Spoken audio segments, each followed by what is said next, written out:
देश की सबसे बड़ी खबर, धर्मेंद्र प्रधान ने इस्तीफा दे दिया है। मोदी ने सरेंडर कर दिया है।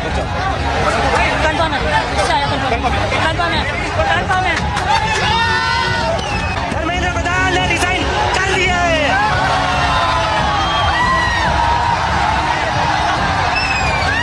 मोदी ने पहली बार 12 साल में मोदी ने घुटने टेके हैं, सरेंडर किया है। धर्मेंद्र प्रधान का इस्तीफा हो गया है। जो भाजपा इस्तीफा नहीं किसी का करवाती, इस्तीफे नहीं होते। आखिरकार भारत के प्रधानमंत्री, निर्लज्ज, निकम्मे और निर्दयी प्रधानमंत्री नरेंद्र मोदी को घुटनों पर आना पड़ा। मोदी जी डर गए कि धर्मेंद्र प्रधान के इस्तीफे के बाद अब मोदी जी के इस्तीफे की मांग पूरे देश में उठने लगी है। ये जेनजी जो तुम्हारी धर्मांधता में नहीं बहेगा, ये जेनजी जो तुम्हारे जहर का शिकार नहीं बनेगा। और आखिरकार धर्मेंद्र प्रधान को इस्तीफा देना पड़ा। बच्चों ने नरेंद्र मोदी से नाक रगड़वा दी और झक मारकर धर्मेंद्र प्रधान का इस्तीफा झटक लिया। अरे इस सरकार में ऐसा आंदोलन भी नहीं हुआ था जैसा हमारे बच्चों ने खड़ा किया, और इस आंदोलन के आगे सरकार झुकी। दोस्तों, एक गाना था, झुकती है दुनिया, झुकाने वाला चाहिए। आप जानते नहीं इसके बाद क्या होने वाला है। यकीनन ये सरकार अब ध्यान भटकाने के लिए कुछ ना कुछ करेगी, क्योंकि ये बहुत बड़ी हार है। उस बेगैरत प्रधानमंत्री को, जिसने 30 दिन तक बच्चों को एक तरीके से बंधक बनाकर रखा, उन पर लाठियां बरसवाई, लानत। आपको लगा था लाठियों से डर जाएंगे बच्चे, आपको लगा था एक बार पीट देंगे तो दोबारा ये बच्चे नहीं आएंगे। गलतफहमी थी आपकी। अब भारतीय जनता पार्टी को समझना पड़ेगा कि अब इस तरह की हरकतें नहीं चलेंगी। अब आप धर्मांधता में हिंदू मुस्लिम करके आप हमारा ध्यान नहीं भटका सकते। लाखों करोड़ों युवाओं को कोटि कोटि बधाई। जितनी बधाई दी जाए उनको सारी बधाइयां कम है। धर्मेंद्र प्रधान का इस्तीफा इस देश के युवाओं की जीत है। सबसे पहले ये इस देश के युवाओं की जीत है और किसी की जीत नहीं। इसमें बाकी सबकी भूमिका गिलहरी वाली है। छोटा मोटा योगदान किसी का होगा। इस देश के यूथ का नो फेस नो लीडर, सिर्फ और सिर्फ इस देश का युवा जीता है, इस देश का बच्चा जीता है, छात्र जीता है। वाटर कैनन, आंसू गैस, यहां तक कि उन पे पायलट गन चलाई गई। उन बच्चों की जीत है। बहुत मुबारकबाद, बहुत बहुत बधाई, बहुत बहुत बधाई। आज तो मतलब कोई इस खुशी का कोई अंत नहीं है। आखिरकार भारत के प्रधानमंत्री, निर्लज्ज, निकम्मे और निर्दयी प्रधानमंत्री नरेंद्र मोदी को घुटनों पर आना पड़ा। धर्मेंद्र प्रधान को इस्तीफा देना पड़ा। तो एक दिन पहले तक टेलीविजन के जो निठल्ले, निर्लज्ज, निकम्मे चैनल चला रहे थे कि धर्मेंद्र प्रधान का इस्तीफा नहीं होने जा रहा है, केशव कुंज के सूत्रों के हवाले से बता रहे थे कि संघ ने कहा है धर्मेंद्र प्रधान किसी भी सूरत में इस्तीफा नहीं देंगे। वो सब के सब चुल्लू भर पानी में डूब मरे। छात्रों की एकता के आगे, नौजवानों की एकता के आगे, बच्चों की एकता के आगे नरेंद्र मोदी को घुटनों पर आना पड़ा है। बच्चों ने नरेंद्र मोदी से नाक रगड़वा दी और झक मारकर धर्मेंद्र प्रधान का इस्तीफा झटक लिया। यह पिछले 12 साल की सत्ता के हनक के बावजूद एक ऐसा विजय है, एक ऐसी जीत है जिस पर वाकई जश्न मनाने की जरूरत है। नाक रगड़कर धर्मेंद्र प्रधान ने इस्तीफा दिया है। यह छात्रों की न केवल जीत है बल्कि लोकतंत्र की जीत है। लोकतंत्र में सामूहिक आवाजों की जीत है। उन बच्चों को सलाम जिन्होंने लाठियां खाई हैं इस जीत के लिए। उन बच्चों को सलाम जिन्होंने आंसू गैस के गोले खाए हैं। उन बच्चियों को सलाम जिन्होंने घटिया पुलिस वालों की, दिल्ली पुलिस के बेशर्म अधिकारियों की बदसलूकी और बेहयाई झेली है। उन तमाम लोगों को सलाम जो इस लड़ाई में बच्चों के साथ खड़े रहे। और लानत उस बेगैरत प्रधानमंत्री को जिसने 30 दिन तक बच्चों को एक तरीके से बंधक बनाकर रखा, उन पर लाठियां बरसवाई। लानत उस होम मिनिस्टर पर जिसने अपने पुलिस फोर्स को बच्चों की पीठें तोड़ने के लिए लगा दिया। लानत उस शिक्षा मंत्री पर जो बेहयाई के साथ पर्चा लीक पर पर्चा लीक करवाता रहा और आराम से अपनी कुर्सी पर भारत की जनता के पैसे से मुफ्त की रोटियां तोड़ता रहा। तो धर्मेंद्र प्रधान का इस्तीफा हो चुका है और भारत की जनता के लिए यह जश्न मनाने का वक्त है। यह वक्त है सरकार के लिए यह रुक कर सोचने का कि आपकी बेहयाइयों को, आपकी बदअखलाकियों को, आपकी बदसलूकियों को, आपकी बदतमीजियों को हम समझते हैं। और बेशक आपने एक पूरा गोदी मीडिया का आवरण अपने ऊपर ओढ़ रखा हो, उन निर्लज्ज रिपोर्टरों को, उन बेशर्म टेलीविजन चैनलों के संपादकों को, उन बेहया एंकरों को लानत है, लानत है, लानत है। चुल्लू भर पानी में डूबकर मर जाओ। धर्मेंद्र प्रधान ने ट्विटर पर अपना इस्तीफा पोस्ट किया और कहा कि पिछले 10-12 दिनों से जो हो रहा है उससे मेरा मन बहुत दुखी है, वगैरह वगैरह बक सब लिखा। लेकिन असल चीज जो है वो ये है कि धर्मेंद्र प्रधान ने फाइनली इस्तीफा दे दिया।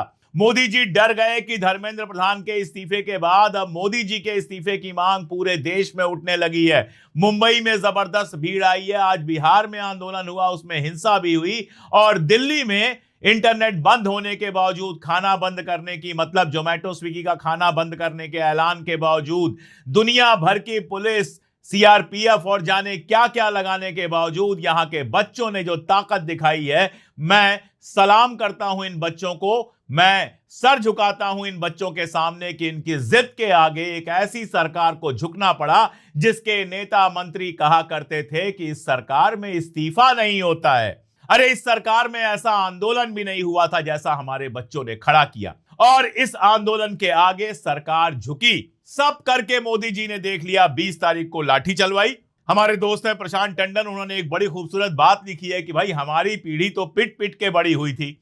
हमारे माँ बाप को जब प्यार दिखाने का मन करता था तो 2 थप्पड़ लगा देते थे, लेकिन ये जो पीढ़ी है इनको बड़े नाजों से पाला गया है।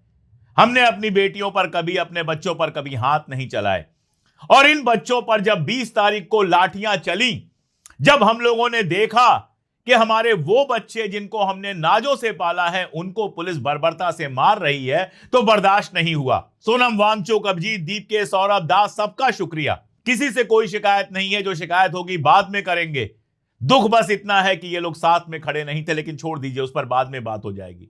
मोमबत्तियां लेकर मशाल जुलूस जैसा मशाल जुलूस हर जिले में निकलेगा, वो निकलना है, लेकिन उसके पहले ही सरकार झुकती है, और सरकार झुककर धर्मेंद्र प्रधान का इस्तीफा दिलवा देती है।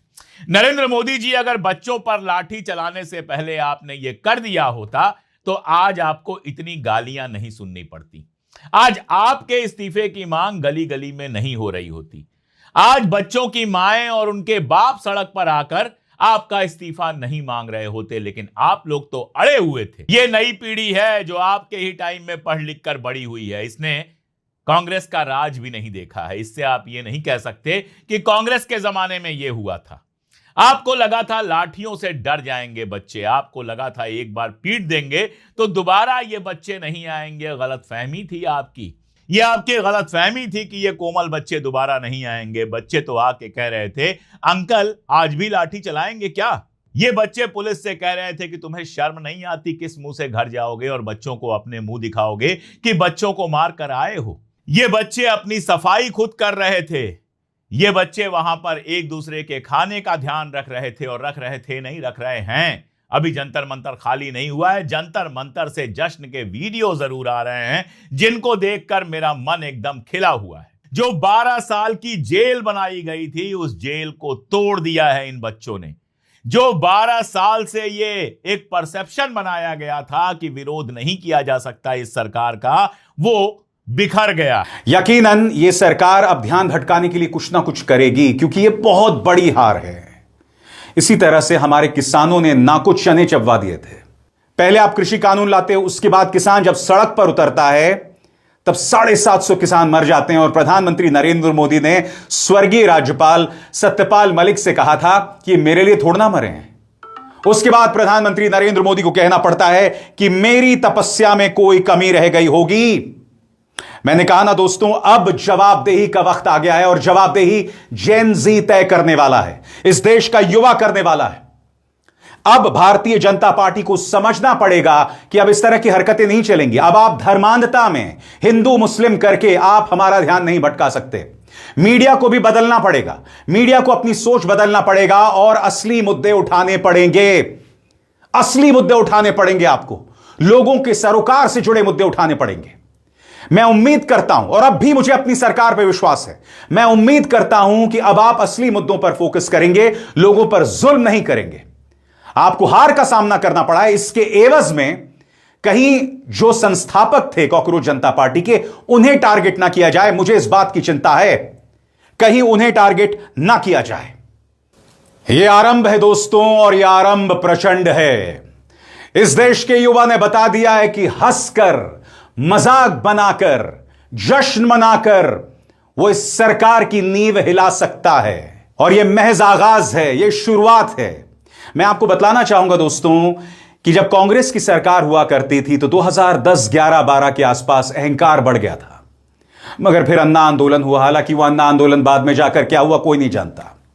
जब सरकार के खिलाफ लोग सड़क पर उतरने लगे, चाहे निर्भया आंदोलन हो, तब धीरे धीरे धीरे सरकार का अहंकार खत्म हुआ। अंग्रेजी में एक शब्द है यूब्रिस, यानी कि आप अपने आप को न जाने क्या समझते हैं, वो खत्म होता गया।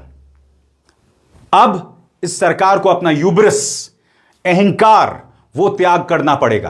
क्योंकि अगर आपने नहीं त्यागा तो इसी तरह से आपको हार का सामना करना पड़ेगा। आपको बदलना पड़ेगा, आपको संयम लाना पड़ेगा, आपको बदले की कार्रवाई त्यागनी पड़ेगी। इस्तीफे के बाद में जो मांगे हैं और दो, उस पे ऊपर भी चर्चा करना जरूरी है। ये जो लोग बच्चे बैठे हैं, जब आपने इतनी आगे कर दी, एक धक्का और दे दो। बच्चों को कंपेंसेशन, उसका भी कुछ ठोस निर्णय, सब सकारात्मक चर्चा नहीं चाहिए। यह सहानुभूति तक विचार करना चाहिए, ऐसा नहीं करना चाहिए। और दूसरी बात, ये सरकार ने इस्तीफा लिया, ये हार, ये डिफीट नरेंद्र मोदी को ये पचाने के लिए बहुत डिफिकल्ट है। ये जो जख्म हुए हैं उनको आज, ये काफी सालों तक पड़े रहेंगे। अगला नंबर मोदी का, जिसने इन बच्चों को, बेटियों को खून निकाले हैं सर से, उनका नंबर अगला नंबर उनका होगा। जो बच्चियों के, छोटी छोटी बच्चियों के सर से खून निकला, उसका हिसाब कौन देगा? ये नरेंद्र मोदी को देना पड़ेगा। जो लोग कह रहे थे जूते मारो सालों को, आज उनके मुंह पे जूता पड़ा है। आज इन महाराष्ट्र का ये कुपड़ विधायक जो कहता था, बीजेपी का समर्थक जो कहता है कि ये आतंकी है, आज उसके मुंह पे लप्पड़ है। जो कहते हैं कि अच्छा किया इनका पिछवाड़ा ठीक किया, आज उनके सबके पिछवाड़े लाल हुए हैं। नींबू मिर्ची छाप राजनाथ सिंह ने कहा था, ये एनडीए है, यूपीए नहीं, यहाँ इस्तीफे नहीं होते।